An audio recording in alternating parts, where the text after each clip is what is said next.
তোমরা কি কখনো ভেবেছো কেন কিছু মানুষের কাজ সব সময় এত সুন্দর আর গোছানো লাগে? আসলে কাজটা বড় না, কাজটা করার পদ্ধতিটাই আসল। আমি কিন্তু প্রত্যেকটা কাজ নিজের একটা নিয়মে করি, আর সেই কারণেই আমার কাজগুলো প্রায়ই পারফেক্ট হয়ে যায়। আজকের ব্লগে তোমাদের সাথে শেয়ার করব আমি কিভাবে প্রত্যেকটা কাজ পারফেক্ট করার চেষ্টা করি। যদি আমার মতো করে করো, দেখবে তোমাদেরও কাজ অনেক সহজ আর সুন্দর হয়ে যাবে বন্ধুরা। তাহলে চলো দেরি না করে আজকের ব্লগটা শুরু করা যাক। তো তোমরা জানোই যে সংসারের কাজ হোক বা নিজের কোনো কাজ, আমি সবসময় একটা জিনিসই মেনে চলি, যে তাড়াহুড়ো না করে ধীরে ধীরে মন দিয়ে কাজ করা। তো যেমন ধরো আমি আজ যে কাজটাই করছি, ধরো সংসারে, সেই সব জিনিসগুলো একটু আগে আমি প্রথমে গুছিয়ে নিই, তারপর এক এক করে কাজটা করি। তো আমার মনে হয় একটা কাজ যদি মন দিয়ে আর নিজের মতো করে করা যায় তাহলে সেটা খুব সুন্দর হয়। কারণ পারফেক্ট হওয়ার জন্য বড় কিছু লাগে না, লাগে শুধু ধৈর্য আর ভালোবাসা। তো সংসার সামলানো, বাড়ি পরিষ্কার রাখা, গাছের যত্ন নেওয়া, এগুলো ছোট কাজ মনে হলেও এগুলোই কিন্তু একটা বাড়িকে সুন্দর করে তোলে। তাই আমি সব সময় চেষ্টা করি প্রত্যেকটা কাজ ভালোভাবে মন দিয়ে আর একটু ধৈর্য নিয়ে করতে। তোমরাও যদি আমার মতো করে কাজ করো তাহলে দেখবে তোমাদেরও প্রত্যেকটা কাজ ধীরে ধীরে পারফেক্ট হয়ে উঠবে। আজকে কিন্তু আমি খুব সকালবেলায় উঠেছিলাম, জানো তো বন্ধুরা। তো তারপর সকালে নিচের সমস্ত বাসি কাজ সেরে নিয়েছি, আর এখন ছাদে এসে প্রথমে গাছেদের একটু যত্ন করে নিলাম। তোমরা তো অনেকেই জানো যে গাছ কিন্তু আমার প্রাণ, আমার খুব শখের জিনিস। তো তোমাদের একটা ঘটনা বলি, ছোট্টবেলা থেকে আমি না গাছ লাগাতে ভীষণ ভালোবাসতাম। তো আমি তো অনেক ছোট ছিলাম, তো আমার হাতে কিন্তু অত টাকা পয়সা কিছুই তেমন ছিল না। তো নতুন নতুন গাছ বিক্রি করতে এলে আমি কিন্তু কিনতেও পারতাম না, কিন্তু আমার যে শখ, আমার যে ইচ্ছা, সেটা কিন্তু আমার মনের মধ্যে রয়েই গিয়েছিল। তো সেই শখটা আমি কিন্তু বিয়ে যখন হয়, তো বিয়ের পর আমার হাজব্যান্ডকে যখনই বলেছি যে গাছটা এনে দিতে, ও কিন্তু আমাকে সাপোর্ট করেছে, আমাকে প্রত্যেকটা গাছ এনে দিয়েছে। তো আমি তো বাড়ির বউ, আমি তো আর বাইরে গিয়ে গাছ কিনতে পারি না। তবুও আমি যখন বাবার বাড়ি যাই, তো ওখানে তো আমি একটু ধরো বাইরে বেরোই, তো ওখান থেকে কিন্তু দু একটা গাছ কিনে নিয়ে আসি, আর বাকিটা আমার হাজব্যান্ড এনে দেয়। তাছাড়া এখানে যত রকমের টব, মাটির বলো, সমস্ত গাছের জন্য যা কিছু প্রয়োজন হয়, আমার হাজব্যান্ড কিন্তু আমাকে সমস্তটা এনে দেয়। তো যাই হোক, দেখো তোমাদের সাথে কথা বলতে বলতে না আজকে আমি সকালবেলায় নিয়েছিলাম একটু পাটের শাক। তো পাটের শাকটা বাছা কমপ্লিট, আর তার সাথে বেশ কিছু সবজি নিয়েছিলাম, যেগুলো এখন আমি ফ্রিজের মধ্যে রেখে দিচ্ছি। কারণ আজকে তরকারির মেনু তো ঠিক করা হয়ে গিয়েছে, আর কাটাও হয়ে গিয়েছে, রান্নাও অলরেডি কিন্তু বসিয়ে দিয়েছি। তো সেই কারণে আজকে যে সবজিগুলো নিয়েছি সেগুলো ফ্রিজের মধ্যে কিন্তু স্টোর করে রাখলাম, এখন কিন্তু আমার দুদিন চলে যাবে। তো যাই হোক, এখন কিন্তু দেখতে দেখতে বেলা অনেকটাই হয়ে গিয়েছে, জানো তো বন্ধুরা। এখন রোদের তাপ এত পরিমাণে হচ্ছে যে সকাল 9টা বাজছে, কিন্তু তুমি একবার ছাদে বা বাইরে রোদের মধ্যে বেরোলে মনে হবে যে বেলা দুপুর 12টা বেজে গেছে, এরকম একটা পরিস্থিতি। তো আরও কিছুদিন পর থেকে তো আরও রোদের তাপ বাড়বে, তখন কিন্তু আরও সমস্যা হবে কাজ করতে। তো হঠাৎ করেই কেমন শীতটা কমে গেল, তাই না বন্ধুরা? তো কেমন শীত কমে গিয়ে বেশ একটা গরমের আবহাওয়া চলে এসেছে।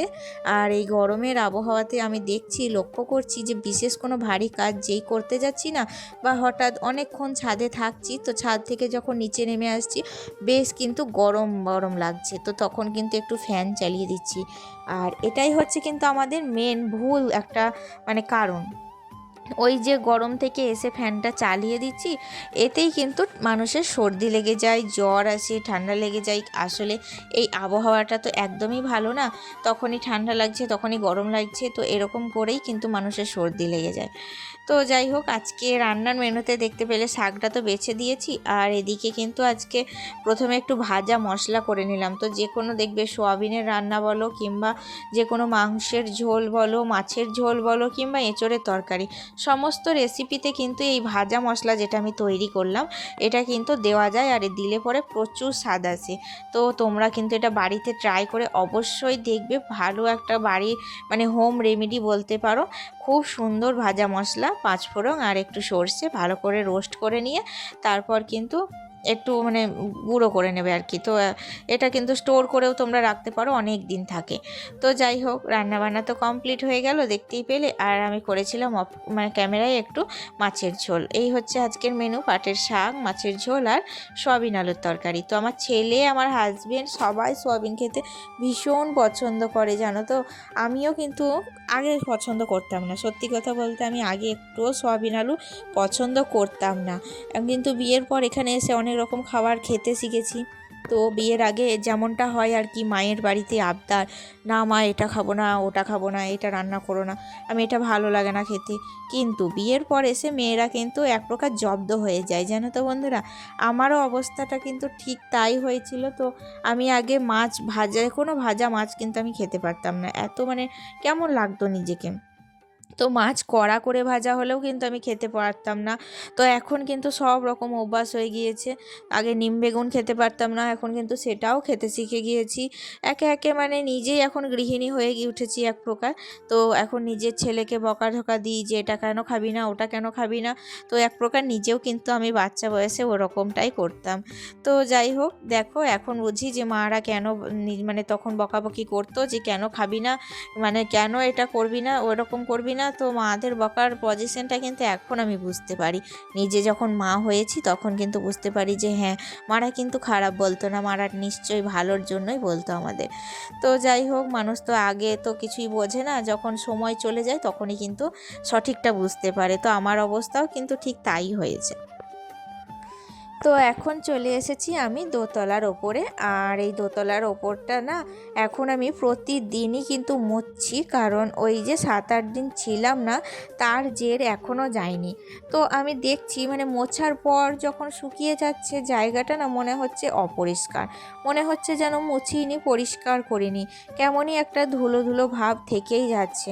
আর রাস্তার ধারে বিশেষ করে বাড়ি আছে, তো সেই কারণে রাস্তার যত যাবতীয় ধুলো সব কিন্তু এই বারান্দায় ঢুকে পড়ছে। তো আমার হাজব্যান্ডকে যতই বলি যে বারান্দার কাজগুলো একদম খুলবে না, আর এখন তো বিশেষ করে খরার দিন আসছে, গ্রীষ্মকাল, তো এখন তো আরোই খোলা উচিত না, কিন্তু আমার হাজব্যান্ড কিছুতেই কথা শোনে না।